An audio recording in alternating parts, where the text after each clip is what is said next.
Təbiətin sevincini, dərdini, Bölüdə də bu yerlərdə qalardım, bala qalardım, ay qada qalım, mən qada qalım. Yaşa. Dağlar mənə gəl desə ürəkdən, gəlib elə bu yerlərdə qalardım. Təbiətin sevincini, dərdini bölüb elə bu yerlərdə qalardım.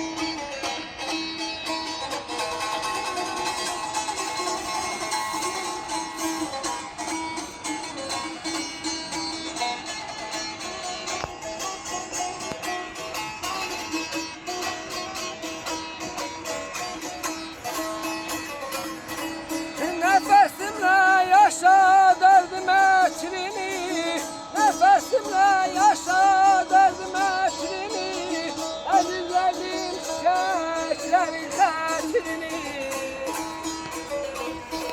Ömrün günün qiymətini, qədrini, Bilib elə bu yerlərdə qalardım, bala qalardım, ay qaday qalım, mən qaday qalım.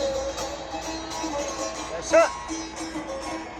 Nəfəsimdə yaşadardım ətrini, Əzizlərdim çiçəklərin xətrini. Ömrün günün qiymətini, qədrini bölüb elə bu yerlərdə qalardı.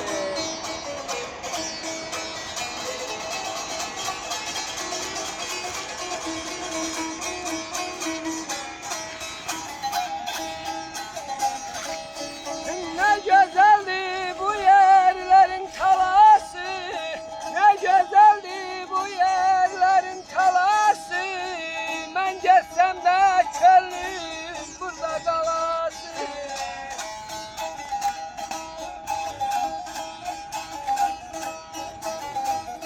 Məni sevsə bir zalımın balası, Ölüb elə bu yerlərdə qalardım, belə qalardım, sonra qalardım, ay qaday qalım.